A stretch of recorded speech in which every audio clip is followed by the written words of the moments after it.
Well, last week Lamborghini shook the world with the Revuelto, and in 2022, actually in 2020, Ferrari shook the world with the SF90 Stradale. And yes, today I'll be putting them head to head against each other. This has been an interesting fight between the two, but today is going to be much more interesting. I'm Junior, and you're watching Junior on Cars.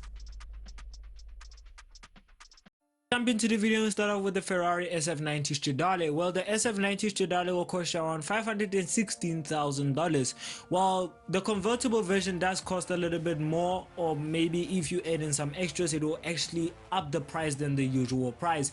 Well, what do you get for $516,000 in an SF90 Stradale? I mean, it's still a Ferrari.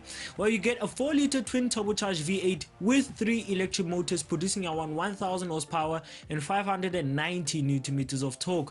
0 to 60, 2.5 seconds, and a top speed of 211 miles per hour. Well, you still get a standard 8-speed dual clutch automatic transmission that you get in most Ferraris, while the 4-liter twin turbocharged V8 generates around 789 horsepower alone without the electric motors, while the electric motors by itself, it produces around 217 kilowatts. Well, altogether they make around 986 horsepower, so if you round it off, it's around 1000 horsepower apparently, according to Ferrari. Well, the SF90 is the first mid-engine Ferrari with all-wheel drive. Yes, you've heard me right. It's the first Ferrari with which is mid-engine and it has all-wheel drive. Well, as we all know, all-wheel drive, you can switch off from 4-wheel drive to rear-wheel drive, or some other companies do make it the other way around, from 4-wheel drive to front-wheel drive. But to Ferrari, as we all know, it's from 4-wheel drive to rear-wheel drive. But let's leave that and let's jump into what makes the SF90 so special. Well, the SF90's performance, like we said, is absolutely crazy, but the SF90 offers you 4 driving modes if you want to choose. You can have EV mode. Well, if you put on EV mode, well, EV mode is just when you're driving with the electric batteries on, or you can have hybrid mode where you can switch on the 4-liter V8 and also those 3 electric motors. If you have performance on, well, if you have performance on, you know what happens. It stiffens the suspension. You also do unleash a little bit more of power. But if you put in the qualify mode, well, it's called qualify literally. Well, if you put on qualify mode, it unleashes that whole 1000 horsepower and increases so much of power and torque inside the SF90 that you won't even feel it when you're driving. It becomes from being a classy car to being a brutal machine on the road or on the track or wherever you take it. But the SF90 is still a proper Ferrari, so it doesn't change anything. Well, let's leave that and let's jump into the exterior of the SF90 Stradale. Well, the SF90 Stradale, still a proper Ferrari. I mean, still looks like a Ferrari, it still sounds like a Ferrari, and it's still elegant, it's still agile, and it still sounds like a Ferrari. Literally, like I said, it still sounds like a proper Ferrari. While the exterior of the SF90 Stradale doesn't need any statement, doesn't need any introduction, because it still looks like a proper Ferrari with all those edges, all those looks, classy look and modern at the same time. Same with the interior, well, which we're jumping into right now. Well, the interior of the SF90 Stradale is so classy. I mean, it doesn't look like a car that is meant to be a performance machine. It just looks like a normal Ferrari that is made with a big price tag and can sue you. Well, the SF90 Stradale's interior, you can customize it as a customer. As you all know, if you're buying a Ferrari, you can customize it to what kind of way you want. And you can also customize your own brake calipers. You have heard me right. You can also customize your own brake calipers. One thing that is mostly annoying about Ferrari, well, Ferrari is Ferrari, as we all know. Well, as we all know, Ferrari can charge you extras with ridiculous prices. Well, the digital rear view mirror of the SF90 Stradale is actually an option. Yes, you have heard me right. A digital rear view mirror in a Ferrari is an option.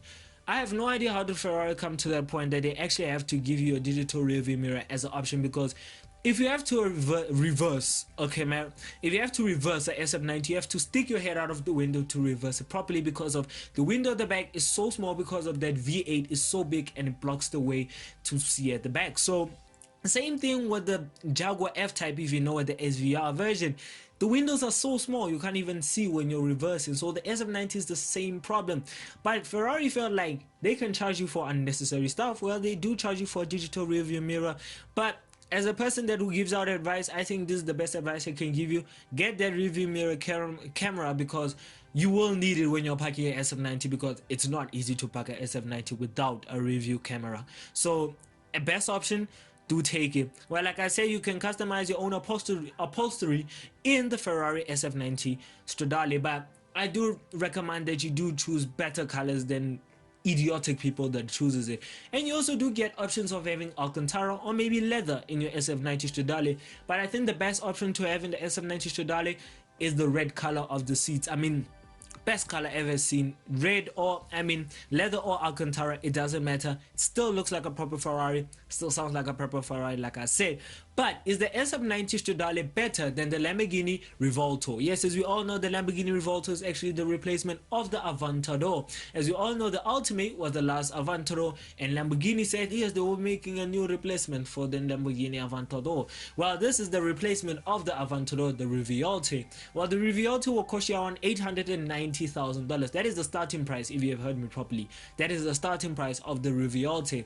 Well, if you want to add some extras, I don't even have an idea what kind of ridiculous extras Lamborghini have lined up for the Revuelto, but those extras are going to be quite expensive because it was, like I said, the starting price is $890,000. It can escalate to more than 1.5 million if you add those extras, or 1 million if you choose the right boxes, if you tick the right boxes. So word of advice, don't take all the extras because Lamborghini are just the same as Ferrari. They charge you for ridiculous stuff. Well, what do you get in the new Revuelto? Well, you get the same engine that you get in the Avantador, which is a 6.5 liter naturally aspirated V12. But the Revuelto, as we all know, as Lamborghini has given us some examples or previews before they released the Revuelto, that the Revuelto will be actually having 3 electric motors to back up the 6.5 naturally aspirated V12. Well, how much does it produce? 1015 horsepower from a 8-speed dual clutch automatic transmission. Well, it's the same transmission that you usually get in the ST or maybe the Huracan Evo or the Performante, or if you want to say the SVJ or the SV or the Ultimate. But Lamborghini has actually been smart with the gearbox. They have made it shorter and faster to snap and not as brutal as the Avantador is, because as you all know, people who test Avantadors, that even though Avantador is 4-wheel drive, but getting off the line, it's not as easy as you think, because the gearbox have to fight each other to to change the right gears at the same time, and it can actually hurt your neck because of that. Your neck ricochets every single time if you're changing again Avantador at a higher speed. Well, the 0 to 60 time of the Revuelto is actually the same as the SF90, which is 2.5 seconds, while the top speed is actually higher than the Revuelto, which is higher than the SF90, which is 217 miles per hour, while the SF90 does it unfortunately at 211 miles per hour. But the Revuelto's 0 to 120 time is actually a little bit slower than the SF90, because the Revuelto actually does 0 to 120 at 7 seconds, and the SF90 does it unfortunately at 6.7 seconds. So unfortunately the SF90 ticks this one, but the 0 to 60 time is similar to the Revuelto, but the top speed, the Revuelto actually takes those, crown. It is the crown right now. And also the horsepower is actually much more than the SF90. Well, technically 15 more horsepower, so it doesn't make any difference, but in the supercar world, it does make a big difference when you're coming to buy a car that is actually a hypercar. Well, speaking of hypercar, well, the Revuelto actually, from outside, it looks like a hypercar, but I'll jump into the exterior a little bit later into the video. Well, the V12 of the Revuelto will only fire on if the batteries are flat. Yes, you've heard me right. If the batteries are flat in the Revuelto, the V12 will jump in as a backup or as a reserve to charge the batteries, which it will charge in only 6 minutes. I'm not sure, does it depend on what kind of speed you're going or what kind of road you're on, but it does charge in 6 minutes. But I think you can do it less if you're on the track, because who wouldn't want to put on a V12 and listen to the V12 if you're on the track, especially at the Nürburgring or maybe at Spa. But besides that, the Lamborghini Revuelto is actually smarter than most people think. Well, the Revuelto will only have 3 modes, which is Strada mode, Sport mode, and also Corsa mode. Well, Strada mode, it will only switch on the V12 and switch off literally the electric motors, which means that the V12 is independent. Well, independently, the V12 generates around 886 horsepower, but if you put it in sport mode, it actually unleashes around 907 horsepower. I'm not sure is with 2 electric motors or 1 electric motor on, but one thing I do know, if you put it in Corsa mode, it unleashes the full 1015 horsepower, which is 10 times more than the Lamborghini Ultimate. Well, the Ultimate did a little bit less. It had a little, actually not actually a little, it had more than less horsepower than the Revuelto, so it was quite slower. It's actually quite slower than the Revuelto. Actually, as we all know, we'll be getting videos of people drag racing the Ultimate against the Revuelto. Well, let me tell you, it's unnecessary because the Ultimate is very slow compared to the Revuelto, because stats speak for themselves, and unfortunately the Revuelto does have electric batteries to boost it off the line, so I don't think it's really necessary for those kind of stuff. Well, the Revuelto, like I said, has 3 electric motors. Well, the 3 electric motors in the Lamborghini Revuelto actually boosts around 825 horsepower with the V12 around, so that's boosted a lot. Well, electric batteries does boost a lot, literally, as we all know with Teslas.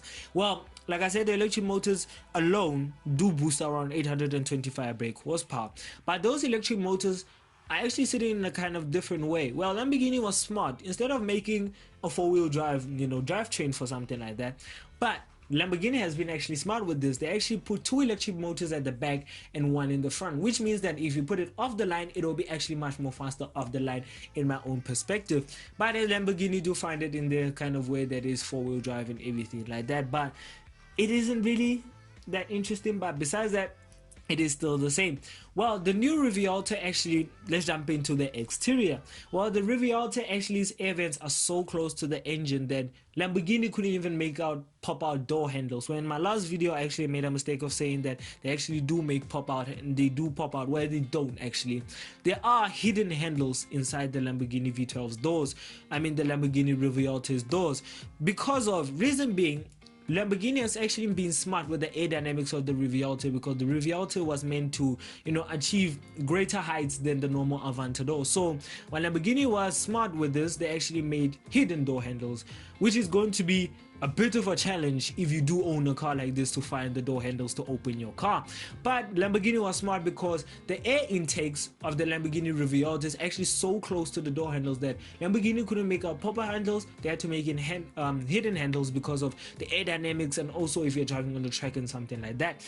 And those air intakes are actually the radiators to cool the Lamborghini's V12. So it was a very important part inside. It plays an important part inside the Revuelto's performance. So Lamborghini didn't want to lack those kind of performance. So the Lamborghini actually was smart to put in hidden door handles to feed fresh air inside the radiators of the Lamborghini. So yeah, they're in both sides, so Lamborghini had no choice.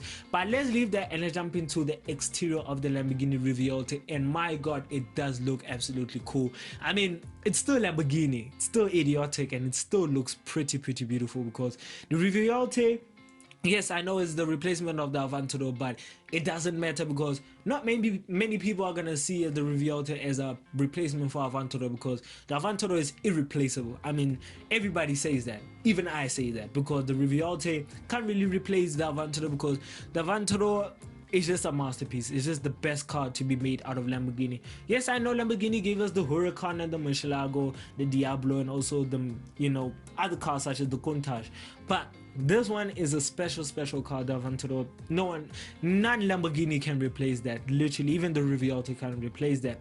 But the looks of the Revuelto does look a little bit more similar to the Scion in front. I mean, the lights do look literally the same as the Scion. Even the vents in front look the same as the Scion. Well, the daytime running lights are still the same as the Scion, so everything is still similar. I think Lamborghini also took the front lights and also put it at the back, because the back lights are literally the same as the front lights, so there's nothing different there. Maybe the indicator look is different. But speaking of the back, I mean, come on, Lamborghini aced that one, because the Lamborghini Revuelto's back part actually is so beautiful. I mean, the pipes are sitting at the right position, the wing sits perfectly. I mean, actually not the wing, the electric spoiler, as they call it, the electric spoiler sits perfectly above the exhaust tips. So I mean, you can imagine if anyone can do exhaust swap of that and put on Spitfire exhausts. I mean, you can imagine the photographs that are gonna come out of there.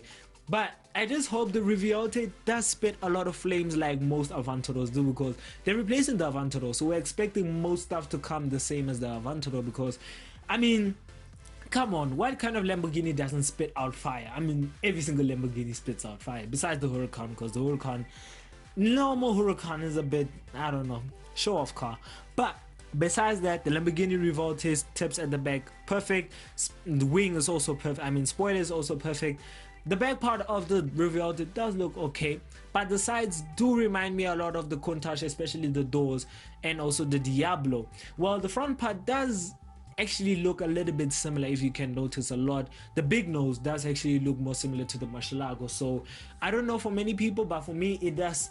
I think the Lamborghini were actually, you know, retracing the steps of their heritage and also the modern car of the Scion to make the perfect looking Lamborghini Revuelto. But I will give credit to Lamborghini. I mean, Lamborghini know how to ace their cars. I mean, literally the looks of a Lamborghini is just perfect. I mean, every single Lamborghini, from the Murcielago to the Countach to the Diablo, I mean, you name it, Lamborghini has aced every single car. The Miura, yeah, a little bit, yeah, I'm not sure. Looks more a little bit of a Lotus, you know, old school Lotus. But let's leave the exterior and let's jump into the interior of the Lamborghini Revuelto. And Lamborghini went all out of changing every single part of the Revuelto. I mean, changing every single part that doesn't trace to the Avantador, including the interior. Well, as you all know, the old interior of the Lamborghini Aventador looked more like a spaceship. Well, not actually like a spaceship, it looked like a jet. Well, the Lamborghini Revuelto actually is more modern and subtle and much more expensive. Well, technically it is expensive because of the options that you'll be getting in the Revuelto are ridiculous. Well, as we all know, in most Lamborghinis, you do get Alcantara as on the seats as standard. I think you can have leather, but most people do prefer Alcantara. But as we all know, you do get Alcantara in the Lamborghini Aventador, or also the STO, and also the Huracan Performante and all of those stuff. Well, the digital display of the new Lamborghini Revuelto has been changed, the dials and everything, and you also do get a little passenger screen, as you also get in the same car, actually in the different car, which is a Ferrari 296 GTB, which also has that small screen. Apparently that screen is not to distract the driver. Well, in simple terms, the passenger actually can change music and also check the performance of the person who's driving, and also the speed and the gears and everything. But I think it's pointless because no one will be taking it to attention and no one is interested in looking at the dial at the same time. But it does help the driver not to change music and get distracted while driving. So I do think it's a new feature, or in simple terms, it's a new trend. As we all know, most car manufacturers also do come with ridiculously stupid trends. And same as there's also those fake tailpipes that they put in modern day cars, which is absolutely ridiculous. Well, speaking of, let's go back to the infotainment system. Well, the infotainment system in the new Lamborghini Revuelto is actually going to be 8-inch central touchscreen. So the one that you see right now in your picture, right there in the middle there, yeah, that is the central touchscreen, and it's going to be hella big because it's 8 inches. Well, the digital driver's display is only going to be 12 inches because, I mean, it doesn't have to be bigger than that. I think you will be able to get a head-up display because most supercars do get a head-up display. So hopefully Lamborghini will also be providing a head-up display in the new Revuelto. But not many people have been mentioning it, so I don't think it's really going to be in there, but I think they will be. And also the digital driver's display does put a lot of info in it. I think you can change music, check the map, usual stuff that you get in most cars. Well, not in the old Aventador, because the old Aventador was just a small screen showing the driver, showing only the speedometer, the rev counter and all of those stuff, and also the oil stuff. Yeah, well, let's leave that and let's jump into what makes the Lamborghini Revuelto so funny. Well, like I said in my previous video, the Countach stands for wow. The Diablo stands for a devil. Murcielago is a fighting bull in Italian words, apparently. Well, the Revuelto actually stands for scrambled eggs. I have no idea how the Lamborghini come to making wow, devil, bull to scrambled eggs. I have no idea how that kind of happened. But Lamborghini is Lamborghini. They name their cars after many things, literally. Well, the Aventador, we don't know what Aventador stands for, but we do know what SV stands for, which is Super Veloce. Huracan, I think it is named under a big storm or something like that. STO is, I think, in Lamborghini's division or something like that. But besides that, the Lamborghini Revuelto does tick some boxes, and some boxes it doesn't tick, literally. But the new Lamborghini Revuelto, like I said, is the combination of old school and new school. So it is the best. I mean, like I said, it's a combination of the Diablo, the Murcielago, and also the Countach. So it does relate to most of its siblings and its ancestors, and also the people who came before, and also the cars that came before it. So yeah, it does resemble to most of the previous cars. So yeah, it is that part of the video I have to tell you my conclusion. Well, my conclusion is, if you want to buy between the two, the Lamborghini Revuelto, yes, I know it is pretty nice. I mean, it is pretty fast. Also, it is pretty cool looking. And it is a good car to actually sit in the garage and wake up in the morning and say, wow, this is absolutely a good looking car. But Lamborghini Revuelto, like I said, everything like I said, but it doesn't really replace the old Avantador, because I mean, the Avantador is a different feeling, a different driving, and it is meant to be brutal and sound brutal because of that naturally aspirated V12.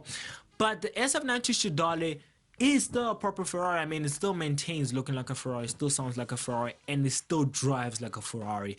So if I had to choose between the Lamborghini Revuelto and the SF90 Stradale, I mean, the Ferrari SF90 is a little bit slower than the Lamborghini Revuelto. I would have said performance is better, but the SF90, I mean, the SF90 is still a proper Ferrari. I mean, still a proper Ferrari. Top speed, yes, it is a little bit less than the Lamborghini Revuelto. 0 to 60 time, similar. 0 to 120, the SF90 actually takes that one. But if I would drive something as a daily car, I mean, the SF90 is the best car. It's good looking. And as we all know, if you want to buy a Ferrari, if you want to buy something fast, you buy a Ferrari. Between the Lamborghini and Ferrari, you actually buy a Ferrari, because if you want something fast, you buy a Ferrari. While Lamborghini has also jumped into, no, you can't actually buy a Ferrari because it's fast. You can actually buy a Revuelto because it's fast now. Well, actually, Lamborghini is right with that one, because the Revuelto is actually faster than the SF90 in some parts. But like I said, if I would use it as a day-to-day car, I would have an SF90. But if I would have something that is good looking and gorgeous to drive, Lamborghini is also everyday Lamborghini. Ferrari, same thing, but if you want something that is idiotically fast and idiotically sounding, and it is pretty idiotic in every single corner, buy a Lamborghini. I mean, buy the Lamborghini Revuelto if you want to, but in general, buy a Lamborghini. If you want something that is classy, much more cooler in your style, buy a Ferrari, because Ferraris are much classier. And I mean, have you seen the Monza SP2? I mean, the Monza SP2 just looks class in every single way. So if you want to buy between the Lamborghini Revuelto and the SF90, I mean, I would take both, I'm not gonna lie. But if it is up to you, tell me in the comments below which one you'd actually choose between the Lamborghini Revuelto and the Ferrari SF90, because I can't make my decision. So yeah, hope you all enjoyed the video. If you did, please give it a like, a comment, and also a subscribe. And if you want to watch more videos of mine, click onto the main channel to go and watch more videos of mine. And if you want to learn more about our page, I suggest you should go and visit our Instagram page, which is Juno on Cars, and more car content coming soon. So bye.